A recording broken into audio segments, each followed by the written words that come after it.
Indiana Jones, It's a podcast about Indiana Jones.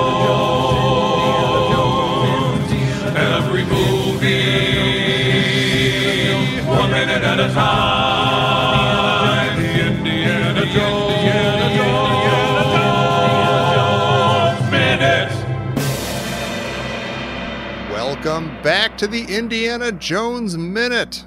This is the show where we discuss the film Indiana Jones and the Kingdom of the Crystal Skull, all 4 compass points at a time. My name is Tom Taylor.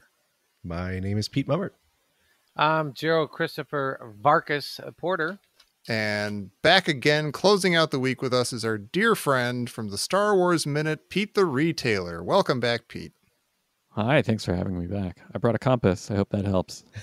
It'll help with, when you want to find direction. Yeah, you know, north, south. Wasn't it on your show that we had a big discussion of how to pronounce compass? That's possible. I feel like I was questioning my pronunciation on that with some people, and I think it might have been you guys. Maybe it was a different. Is there a question? I feel. What's the question? Compass versus compass. See, it's very weird. Either I heard you have a conversation, or I had the same conversation somewhere else, because as I typed the word compass, I was like, even now saying compass just now, I think I say compass. Yeah. I don't say compass. Yeah, I pronounce it like a U. Well, who's going to say, quick, go grab a compass? I think people do. I think some people do. I say compass. Oh my God. You really? say compass? Yeah. Oh. Well, you're the guy. That's how it's He's spelled. on our show. Compass. Yeah. Compass. It is spelled compass. Mm-hmm. Compass. I think I say compass if I'm saying it individually, but if I'm saying it in a sentence, I think I would roll it as compass. Yeah. Yeah. I tend to gesticulate and I say, "Bring forth the compass." Doesn't bode so well in Boy Scouts. Let's each say compass 5 more times until it sounds absolutely crazy. Compass. It's already too late. So. Yeah, that's true. Yeah.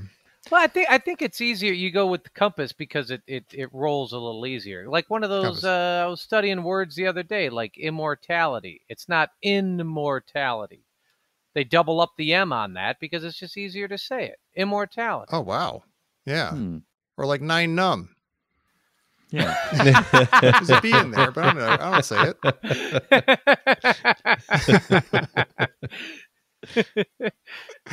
All right, listen. We're not here to talk about 9 numb. We're talking about minute 9 numb. Oh. Sorry. This minute begins with Indy feigning ignorance about a box of mummified remains, and it ends with Indy talking Irina into giving him some gunpowder. Yeah. I want to shout out to Indy's sweat triangle. That's a t-shirt. Because it's fantastic and notable that he's got that from the kind of between the shoulder blades in a really sharp kind of triangle down to his waist. Yeah. Kind of perfectly kind of basically like the point between his shoulder blades going down to the kind of bumps of his hip bones. So he's got this wonderful sweat triangle on his shirt. And it's like, that's good. You think there's just like a guy who had a spray bottle and his whole job was to do that triangle every day? Yeah. Yeah. Or I'm assuming they just like stain that, and it's probably like olive oil or something. Where that makes yeah. Mr. Ford, you smell delicious. Well, question for all you. Do I spray olive oil on my shirts? Do you spray? And is it extra virgin? Not for long. What? Why? Okay, so unless it's actually a mummified Shishak here that they're seeking, why would Indiana Jones be part of a team that examined anything else? And I'm dead serious. And don't start, quoting comic books and all that kind of nonsense. I can sort of imagine like the government having worked with Indy before with that ARC business and other things maybe since then, saying, hey, we found this really weird thing. And because it's a crash, then it's like it's in ruins. Yeah, we found a ruined Yeah. thing. It's also Right. dirty and dusty. It's from the desert. we thought of you. Yeah. Would you like to come ruin it more? It's what you do. So I can sort of I see guess that. I still imagine him. I guess now as just he's the professor. Yeah. Mm-hmm. Yeah, that's what I always feel like he's a professor, and he goes, trekking and gallivanting about in spring break, and maybe as the summer's off. I still always see him as a professor. If he's Mhm. becoming less a professor, because he's obviously what he's like 20 years older here or something. If he's becoming less and less of a professor, I don't know. It's kind of changing the character there. Well, see, I think he could be the professor, but I feel like this is a little too forward-looking a move for the U.S. government in 1947 or 48 or whatever Roswell was. Because I think if he brought in like this interdisciplinary team, like an archaeologist could be a perfect person to examine a alien wreck site and be able to, tease out clues that other people wouldn't be able to see. But I feel like that's not something the U.S. government in 1940 whatever would be thinking about. Oh, maybe. Well, if they had, like you said, I think if they'd worked with him in the past and they knew, being able to trust him, and having him have, clearance and previous experience with the supernatural, because, to them, the Ark of the Covenant is in the same kind of supernatural bin that a UFO crash would be.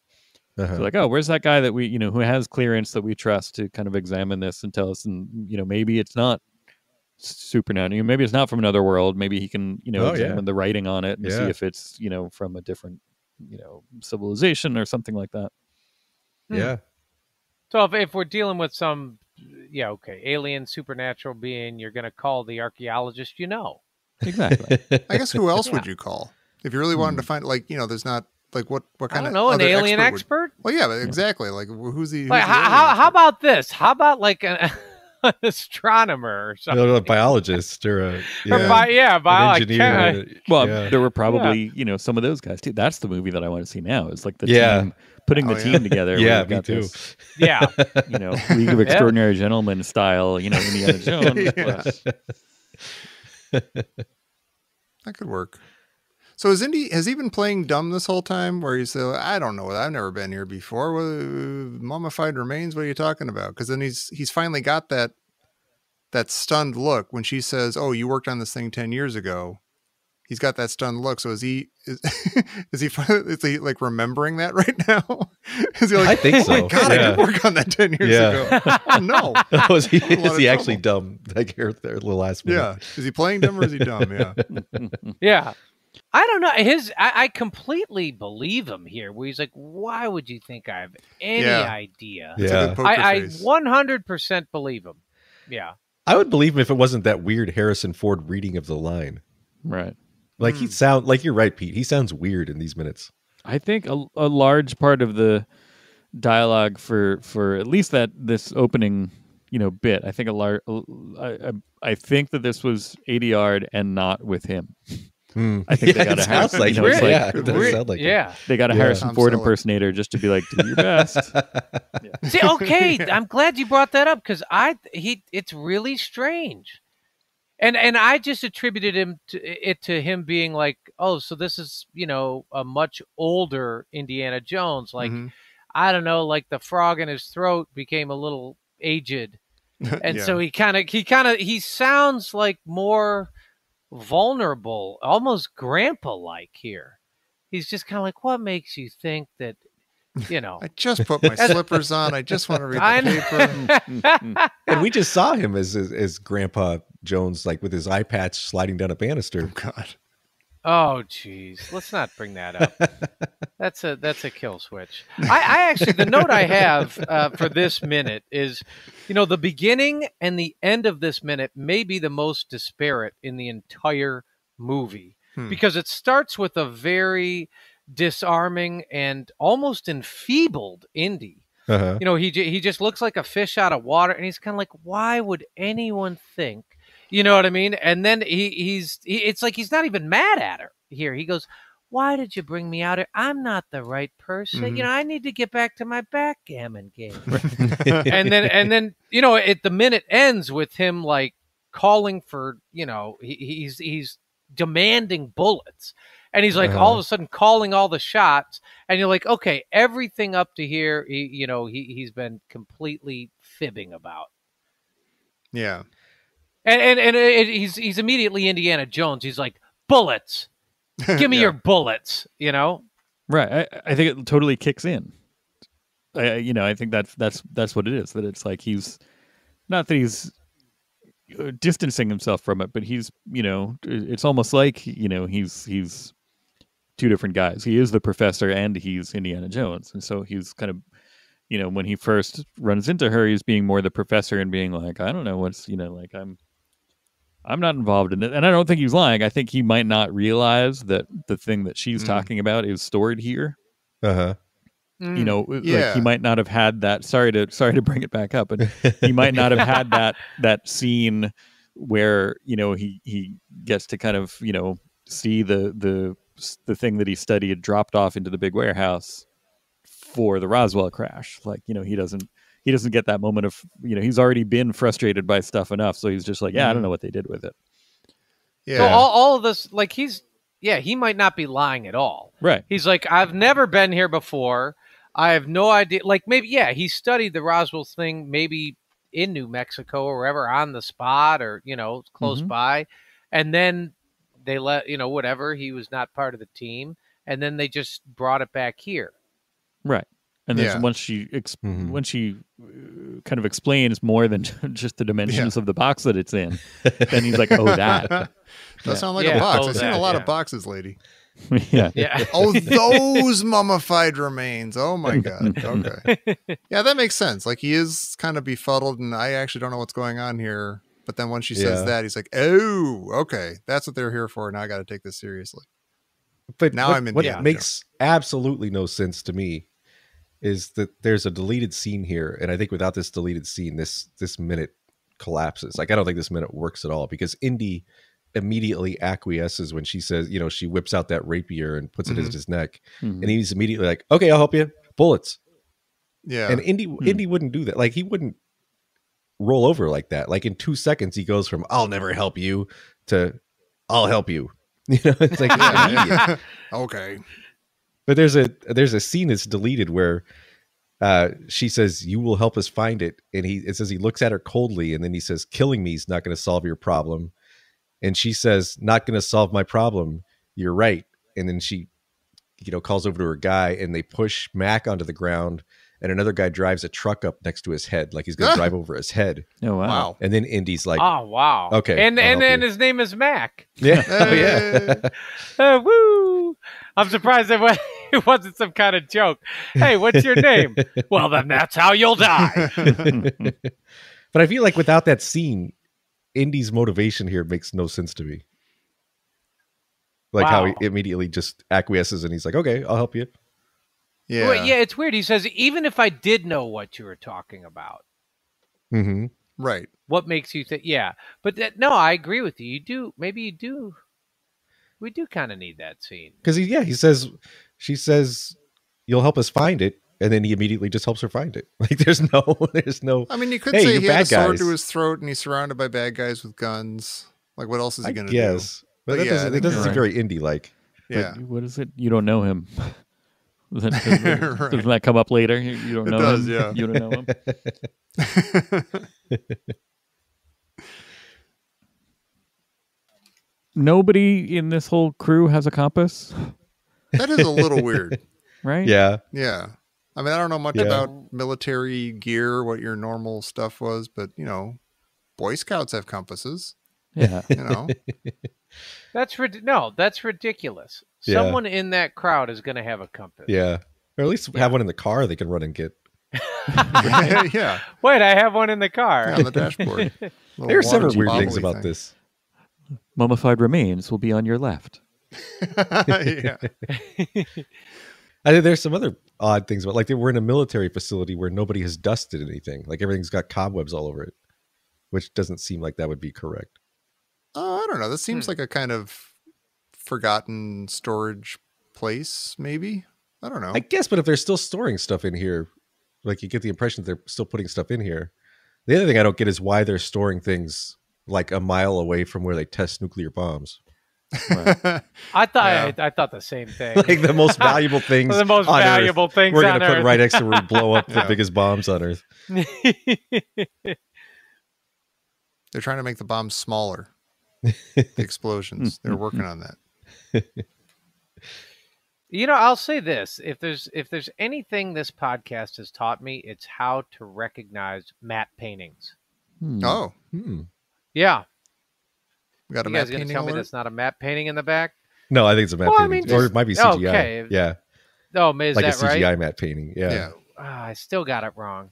It might have background. Let's just put it yeah. there. I think it. It's a yeah. yeah. But yeah, I think you're right. It's fake. Yeah, Well, that would be a pretty damn big, right. pretty damn big. That's why they do those things.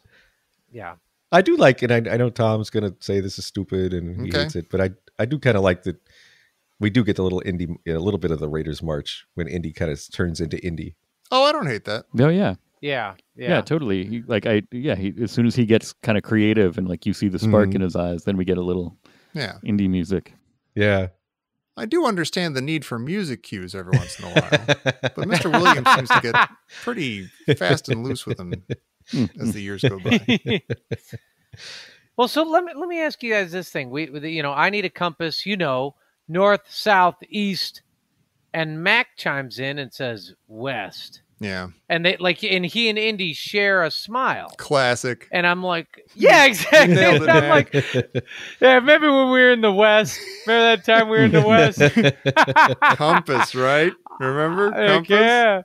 No, I don't understand. Like, is that supposed to be symbolic of like, yeah, we're the only real Westerners here? Like, is that? yeah. a I was thing, wondering, like a Cold War, it's- like, hey, is I'm it a still on your Cold War side, thing? buddy. Yeah. Is that what it is? Because it's I don't really, know. Like, West that's is kind best. of a weird stretch. Yeah, exactly. Yeah. It is super weird. Like just he only says north, south, and east so that Mac can say west, and they have a little smile, and I want to fast forward. In the original script, it makes a little more sense because Mac is like crawling out from under the truck with his head under the wheel when he says west. So he's like, he doesn't just interject it, but it's like, hey, I'm back. I'm back by your side. Right. Whereas here, Normally they alternate, like north, south, Yeah. west. Mac is stuck under the wheel, so he's like north, south, east. I mean, watching this, it kind of makes me miss the Cold War. Yeah. Because they actually pull that thing. They're like, they look at each other like West, like they're gonna do like a little cheer. Yeah. Like a high I five. almost wish they would do that. Yeah, Like exactly. a little fist bump or something. Yeah. West, right? See, I feel like they were trying to do a little Return of the Jedi. Like, you're gonna need a general. Like he's trying to come in and be like, hey, I'm your buddy. More like the Western Hemisphere.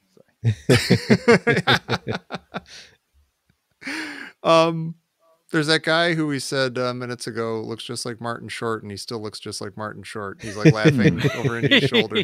I'm not convinced that that's not Martin Short with a little bit of makeup. What is with the laugh? I don't get the laughing. Like first of all, his joke isn't funny, and are these people just also beaten down that they have to laugh at any joke as a release, or is this like a North Korea thing where they have to laugh because it's the boss laughing? They're laughing at the bullet thing, right? Yeah, but it's not really that funny. But they all like laugh like maniacally, and they keep laughing. Like the one guy, the Martin Short guy, keeps looking around to make sure everyone else is still laughing. Yeah. Well, you know what I don't get is like, you're like, okay, so he's asking him for his bullets, and everybody's like, are you kidding me? Get out of here. Yeah. And it's like, well, what's he going to do? Throw the bullets at him? That would be tactfully unsound. I mean, it's We just... got guns on you. Also, it's kind of a funny line in the script where Max says, "Oh, you're going to very slowly disarm everybody." That's kind of funny. That's That actually is funny. funny. Yeah. That's weird. It's frustrating. Who went through to take out like those little moments? I feel like I just said that a lot during our last couple of seasons. I'm like, who's the one who went through and took out all the little like those just little brief moments of joy. Yeah. But they left W. Yeah. But exactly. Yeah. Which my mouth is completely clear saying that W. There's no teeth sinking at all. Sinking at all. The W. He's so proud of himself when he says it too. I know we're going back to W. By the way, just for tying everything together in this week, I believe there were 2 movies that John Wayne used the term pilgrim.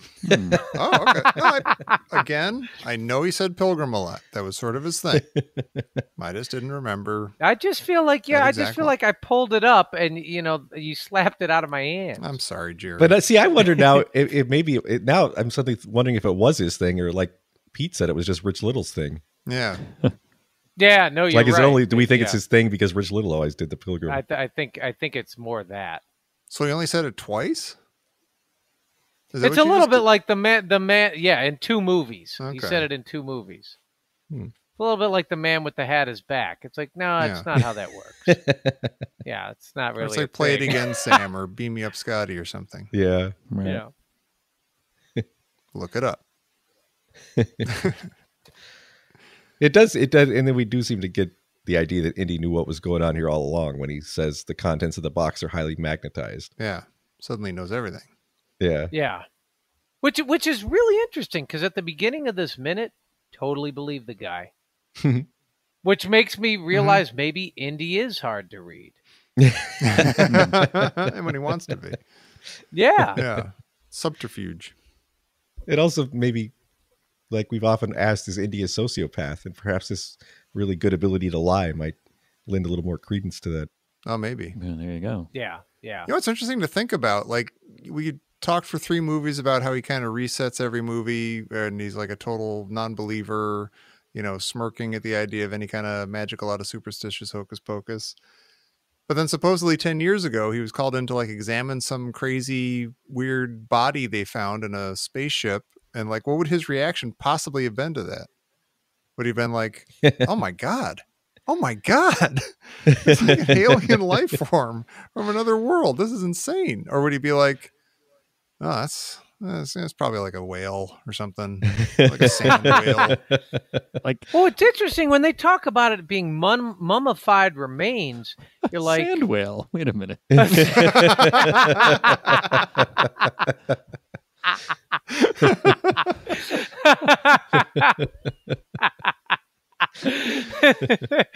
When they talk about it, you're like, so who mummified it? So they find an alien crashes, and then did the U.S. mummify it? Oh, maybe. Yeah, that's weird because because the crash happened in 1947. Like it didn't. He wouldn't have landed mummified. No, he wouldn't have landed mummified. So you're like, what'd they do? Did they take him to like the coroner and then a funeral home and then or was it like an old school, like we're gonna do it the old fashioned way and they put on the glove? Maybe she's sort of using the term mummified sort of loosely, and it's really just sort of like, yeah, I was just wondering, is that frozen, in bad English? preserved, like or how something. you say mummified instead of preserved. That's not how you say mummified. Right. It's not. That's. This box full of marmalade remains. Yeah. Yeah, delicious. Let's find that thing. Magnetic marmalade remains. Oh, it is funny though. You were talking about Indy's skepticism, and I like that we get Indy's skepticism out of the way in like minute 8 of this movie. Like we get that one little laugh, and then after that, I don't think he's skeptical again. Like he just kind of like he's on board. Yeah, with this anyway, because I guess he's seen it with his own eyes already. Yeah, 10 years Yeah, ago. see, I picture him like not like no sense of wonder even like with like being brought in to examine an alien crash and just being like, yep. like knowing where the alien was from somehow and being like, yeah, you see these markings, like this means he came through the Van Allen belt at a total Alpha Centauri. Yeah. That is interesting though. I wonder if he would be like, I mean, it takes a whole movie and the Wrath of God and stuff for him to even passingly acknowledge even passingly acknowledge that anything bizarre has happened or otherworldly or holy or something. Mhm. And like all those reactions are kind of, like he kind of chuckles about, yeah, those magic stones, or, like he doesn't really acknowledge the arc anything really. Yeah. But, you get the sense that, Last Crusade, he's kind of come around. Okay, I've seen a lot of stuff. Yeah. There's a lot of magic, and my dad came back to life, whatever. His bullet hole went away. But then with this, I wonder if his reaction to like a alien creature, flesh and blood, if he would just be kind of like totally into that and be like, oh my God, I'm totally buying that this thing fell from the sky from another planet. This is science that I can touch and measure and stuff. Maybe be really into that and totally accept it. I mean, that's my take on all of these adventures. He's just like, yeah, well, I saw it, and which is what happens. So what? Like he's like a weird, like it's all science to him. It's like, yeah, no, that obviously that was wrath of God. Like, yeah. But but it like resets for each religion. He's like, oh, those Indian rocks were okay. Now I'm into Shiva. Oh, but and he's like, Yahweh, no, get out of here. Oh, Yahweh. All right. but yeah, because it's not like weirdly, it's not. It's like it is like a science thing almost. It's like to go back to midichlorians. That like for like in his head, he knows that like, oh yeah, well that's if you do this, that happens, and if you if you anger this god, then that this thing happens, and it's like it's not there's no kind of mysticism, there's no kind of worship behind it. It's just kind of like it's like science or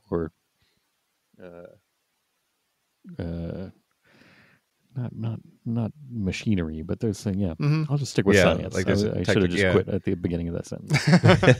But that makes me feel better because it sort of feels like up till now he's been kind of a Dana Scully character, and no matter how many things he sees, like he might believe it at the time, and then the next day he's going to wake up and forget all about it. Yeah, and he's going to be a skeptic again. Yeah, no, I mean, I think he always believes all of it. Yeah, like theology wise, he's just the color white. He's like absorbing it. Yeah, the absorbing absorbs everything. All the colors put together or whatever. Yeah, Indy the White. I'll say I have a little bit of a hard time with the more the Indy adventures pile up here. It's starting to be like, oh, he's kind of like a James Bond, like Encyclopedia Brown, like Hardy Boys, like he does more. Like now he's called in on aliens. He's an alien specialist. Mm-hmm. The box is magnetized. It's just like I just see the guy as a professor of archaeology. Yeah, that's what I really liked about him. I don't need him to be a genius IQ and right. He knows everything about everything. He knows everything about everything. He meets Hitler. He just the Forrest Gump thing. It just like we learned always doing crashed on the Titanic and he's on the Titanic. He's on the Titanic. I hate you, Pete. I didn't make that up. I know. It's from that damn Indiana Jones Young Chronicles, whatever. He's on the Titanic. I'm sure he found some amazing brooch for like Astor. Yeah, oh yeah. Just stop it. Fabergé tell you about these. I met these nice guys, Freud and Jung, and and God.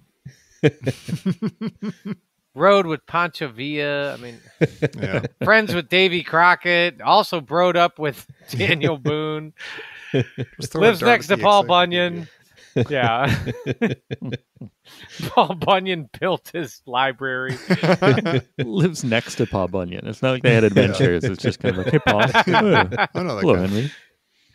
But I wonder how much of that is they created such an amazing character in Raiders, and I think they even kept him going to a degree with Temple of Doom. But how do you can't keep this universe going? Like you can't keep expanding it with that guy. Yeah, like, that's the problem. You have to make him into a different guy to expand the universe. No, of course. And that you lose the original guy when you do that. So it's kind of a catch-22. I'm willing to see Indy as a scientist, as an archaeologist, scientist, adventurer who can get into situations that aren't in the jungle or the desert you know, Mm-hmm. that are happening in the 50s with Studebakers and, you know, Elvis and everything. But yeah, this movie does. We're jumping ahead, but this movie but we already talked about it too, so we jumped ahead back then. But yeah, this movie tends to James Bond him up a little bit, and only in backstory, which is weird. If you just watch the movie and you cut out like a couple of scenes of people talking about Indy, you don't get as much of that. But they kind of build up his backstory from like the last movie. Yeah, I hate that. Yeah, into a weird place. I'm not just focusing on the costumes here, but when we do get that long shot, then you see, you know, kind of the whole warehouse, and it very much looks like he's wearing pajamas or something. His pants are too big. It does. Yeah. Oh my god. Oh my god. Yeah. Yeah. I figured that was it. Well, see, that's maybe how they dressed him a little bit more like grandpa. Yeah. He was settling down for nighty night time when they kidnapped him in Mexico. Yeah. Yeah. You know, it's probably like he's wearing like brown herringbone.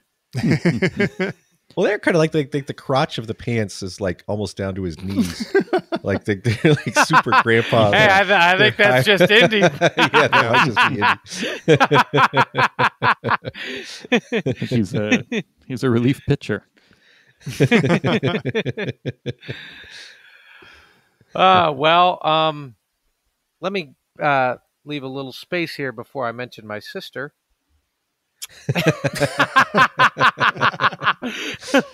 Let whatever innuendo pass and breeze by.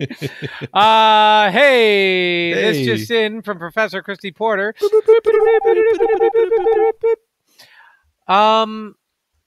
Why is she carrying a foil? That's Irina now. Why is Irina carrying a foil? What would be a better prop for her?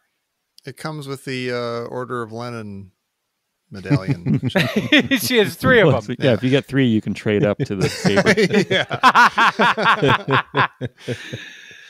Yeah. I don't know. Is that is there something sort of Ukrainian or Russian about?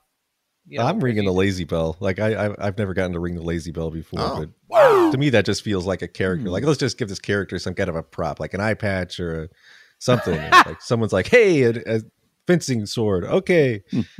But isn't that sometimes a maybe not standard, but a not uncommon piece of a military outfit sometimes, even like in the 50s? Saber? Yeah, some kind of saber, even if it's like ceremonial or something. I don't know. I don't mind it. It's usually not a rapier though. It's usually like a sword. Yeah. Well, there's a I think there's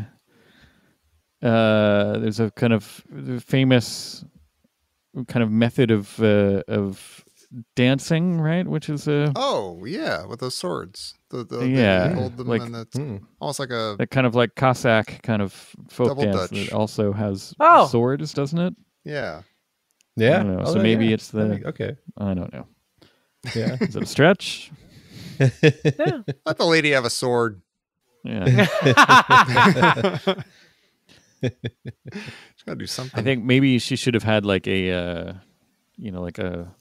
well, I guess it's too early for like a shock stick or something, like something weird, kind of taser. like, like a little taser pole, or maybe like the a cattle swagger prod stick with a crystal on the end or something.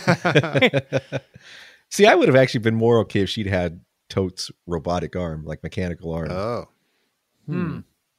I just feel like this. I don't know. I feel like the rapier doesn't really doesn't do it much. for you. Yeah. Nah. It doesn't seem to fit. Doesn't bug least to me. me. I'm supposed to be bugged by stuff, but that doesn't bug me. I know. I'm sorry. I'm falling down on the job. I mean, I get that. I get that they're trying to fill her out with a little signature, little signature things, filigree. Yeah, it's just her thing. Our buddy Toby, the armorer at the Wallace collection, might have some insight. He might be screaming at us right now.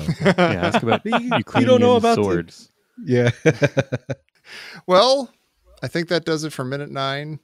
Pete the Retailer, thank you so much Minute for 9. joining us this week. Minute 9. Yeah, thanks for having me. It's fun to be back. I can't wait to when it's like 2 years from now or something. Hopefully, I get invited back. For Yeah. part 5. One for the thumb. All still have each other's phone numbers and everything. Right. We'll be in If phones touch. still exist. Yeah, numbers still exist. Why don't you tell everybody once again where they can find you and your many projects? I think I think all my stuff links from PeteTheRetailer.com. So if you just like want to stop shopping, you can go to StarWarsMinute.com. You can go to Alphabetical.com, NerdGeekDork.com, ABCDevo.com, where you'll also find I've heard of it. Tom Taylor. And just various things. If I'm working on anything else, I'll post it up there. But yeah, that's me. I'm Excellent. Pete the Retailer. PeteTheRetailer.com. That's you. And if you want to find us more, please find us at IndianaJonesMinute.com.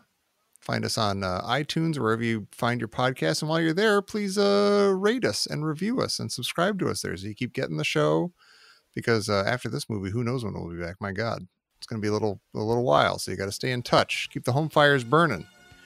And until then, we'll be back on Monday with more of Indiana Jones and the Kingdom of the Crystal Skull here on the Indiana Jones Minute. Phones? There's no one of you. You're hugging your J's. You're sinking your teeth into your J's. Gross.